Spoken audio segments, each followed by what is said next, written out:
Bismillahirrahmanirrahim. Assalamualaikum warahmatullahi wabarakatuh.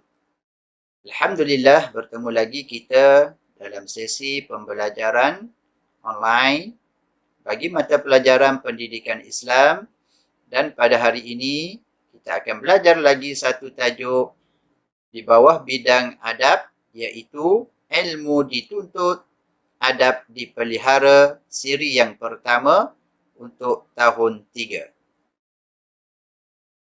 Saya harap kepada semua penonton dan murid-murid yang dikasihi Allah sekalian untuk bersedia dengan buku catatan masing-masing. Semoga beroleh manfaat dan ilmu yang berguna pada hari ini. Dan juga didoakan semoga anak-anak semua berada dalam keadaan sihat walafiat serta sentiasa dilindungi oleh Allah Subhanahu wa taala daripada sebarang bencana ataupun wabak penyakit yang melanda negara kita sekarang ini. Baik, seperti biasa, kita akan mulakan pembelajaran kita pada kali ini dengan membaca doa. Mudah-mudahan Allah memberikan keberkatan kepada kita dalam menuntut ilmu pada kali ini dan memberikan kefahaman seumpama kefahaman para Nabi dan Rasul. InsyaAllah. A'udzu billahi minasyaitonir rajim. Bismillahirrahmanirrahim. Alhamdulillahi rabbil alamin. Wassalatu wassalamu ala asyrafil anbiya'i wal mursalin. Sayyidina Muhammadin wa ala alihi wa sahbihi ajma'in. Allahumma inni as'aluka fahman nabiyyin wa hifzal mursalin wal malaikatil muqarrabin. Allahumma ja'al lisani 'amiran bi zikrik wa qalbi mali'an bi khasyyatik. Innaka ala ma tasha'u qadir. Wa sallallahu ala sayyidina Muhammadin wa ala alihi wa sahbihi wa sallam. Walhamdulillahi rabbil alamin. Alhamdulillah. Baik, anak-anak sekalian, sebelum kita memulakan pembelajaran kita, terlebih dahulu kita mesti mengetahui apakah objektif pembelajaran kita pada kali ini. Di akhir pembelajaran, murid-murid akan dapat yang pertamanya menerangkan maksud ilmu fardu ain dan fardu kifayah serta kepentingannya dengan betul. Dan yang kedua, membaca dalil naqli yang berkaitan adab menuntut ilmu dengan tepat. Okey, kita akan lihat terlebih dahulu dalil naqli menuntut ilmu. Hadis Nabi sallallahu alaihi wasallam anna Anas ibn Malik radhiyallahu anhu qala Rasulullah sallallahu alaihi wasallam talabul ilmi faridatun ala kulli muslim, rawahu Ibnu Majah. Maksudnya daripada Anas bin Malik radhiyallahu anhu, Rasulullah sallallahu alaihi wasallam bersabda, menuntut ilmu ialah fardu bagi setiap orang Islam. Hadis ini diriwayatkan oleh Ibnu Majah. Adik-adik dan para penonton yang dirahmati Allah sekalian, kalau kita lihat kepada hadis Nabi sallallahu alaihi wasallam ini, Nabi menyebut bahawa menuntut ilmu itu adalah fardu bagi setiap orang Islam. Fardu itu bermakna satu kewajipan kepada setiap orang yang beragama Islam. Pentingnya kita dalam menuntut ilmu itu untuk kelangsungan hidup kita di dunia ini. Mudah-mudahan dengan ilmu yang kita tuntut di atas dunia ini boleh membawa kita menuju ke akhirat. Ya, ingat tu, para anak-anak murid yang dikasihi Allah sekalian, jangan lupa setiap masa, setiap ketika kita tidak boleh lari daripada menuntut ilmu, daripada belajar, cari ilmu, ulang kaji pelajaran. Mudah-mudahan kehidupan kita di dunia ini diberikan keberkatan dan kesejahteraan untuk dibawa kita ke akhirat kelak. Supaya di akhirat nanti tempat kita adalah syurga Allah Subhanahu Wa Taala, insya-Allah. Baik, seterusnya kita lihat pula kepada pengertian ilmu fardu ain. Ya. Ilmu ni terbahagi kepada dua, iaitu ilmu fardu ain dan ilmu fardu kifayah. Okay, kita bincangkan terlebih dahulu apakah yang dimaksudkan dengan ilmu fardu ain. Ilmu fardu ain ialah ilmu yang wajib dikuasai oleh setiap umat Islam.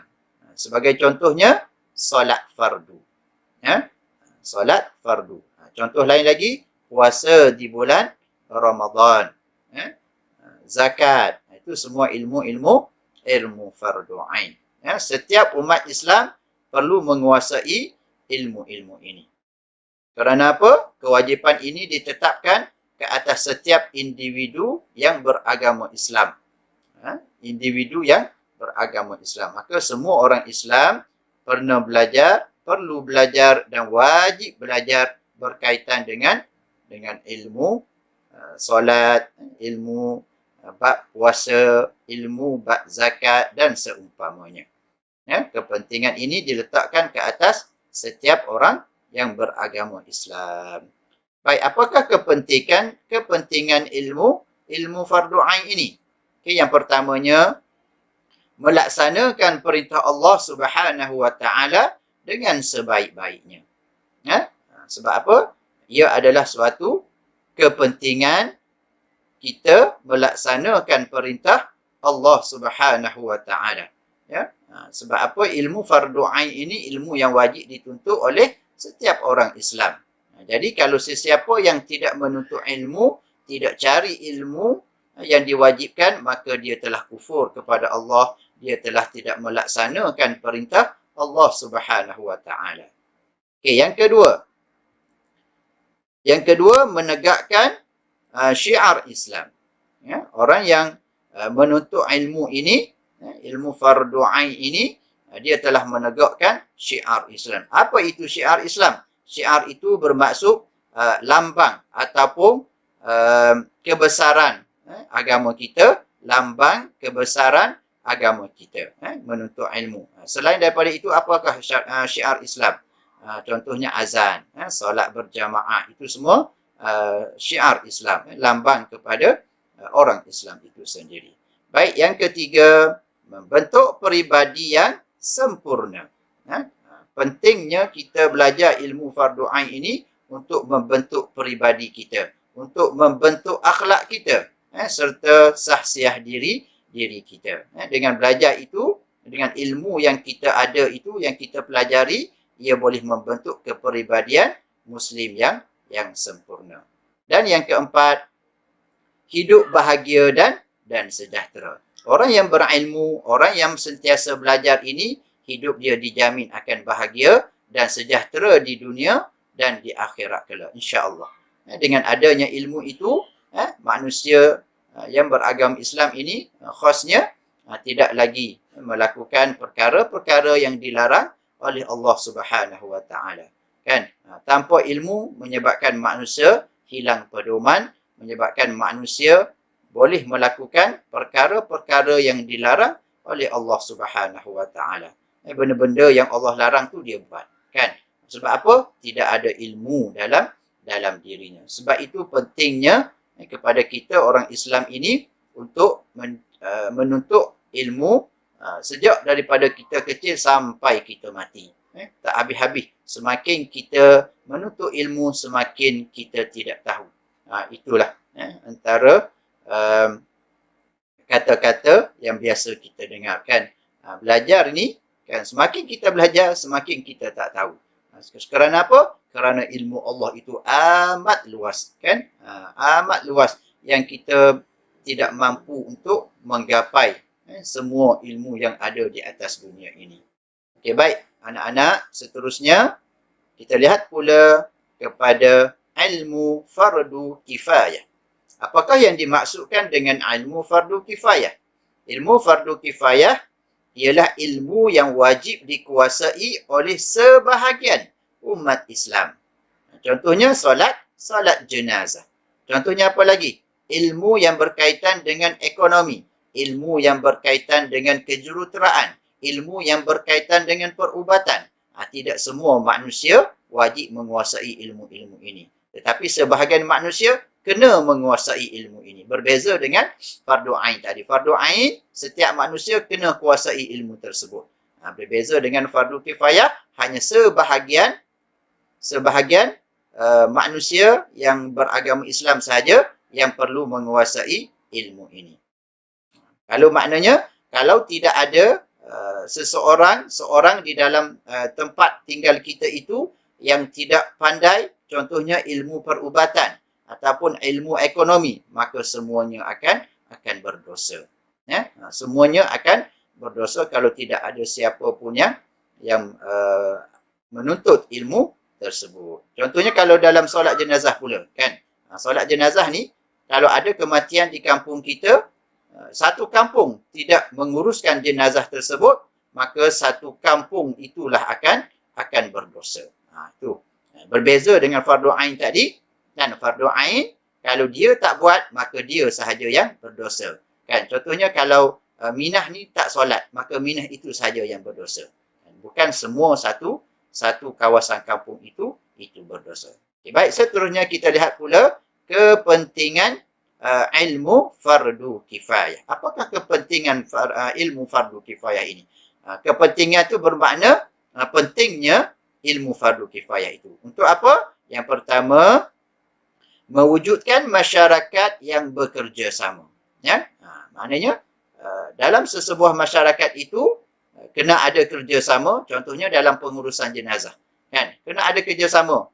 Kena masing-masing ada tanggungjawab untuk menguruskan jenazah itu. Bukan semua yang terlibat tetapi sebahagiannya saja. Jadi perlu kepada kerjasama yang baik dalam sesebuah masyarakat. Baik, yang kedua, meningkatkan ekonomi negara. Meningkatkan ekonomi negara ini bermakna dalam sesebuah masyarakat itu ada orang-orang yang mahir dan pakar dalam bidang-bidang ekonomi ataupun bidang-bidang perakaunan. Kan? Tidak semua yang perlu belajar ilmu ekonomi dan akaun ini, tetapi sebahagian saja. Kan ada 3 orang, 4 orang, 10 orang pun sudah memadai untuk melepaskan tanggungjawab fardu kifayah ini. Jadi, dengan adanya orang-orang yang berilmu dari segi ilmu ekonomi ini, ilmu perakaunan, ilmu perbankan, kan perbankan Islam dan sebagainya, maka ekonomi umat Islam itu akan dapat ditingkatkan sampailah kepada ekonomi negara kita sendiri. Baik, yang ketiga, melahirkan tenaga pakar dalam pelbagai bidang. Kan? Kalau dalam ekonomi ada pakar dia. Dalam perbankan ada pakar dia. Dalam perubatan, kedoktoran ada pakar dia. Dalam kejuruteraan ada pakar dia. Jadi berbagai-bagai pakar yang dapat dilahirkan daripada tuntutan ilmu fardu kifayah ini. Okey, dan yang keempat, umat Islam bertambah maju. Dengan kepelbagaian ilmu yang dituntut tadi, ilmu-ilmu fardu kifayah ini, maka umat Islam sendiri akan menjadi maju dan bertambah maju. Kan? Dengan kepelbagaian ilmu tadi. Tapi kalau semua umat Islam ni semua duk fokus kepada ilmu perubatan semua, jadi ilmu kejuruteraan, ilmu ekonomi, kan, dan kepelbagaian ilmu yang lain lagi tidak ada yang belajar, maka bagaimana umat Islam itu nak maju, kan?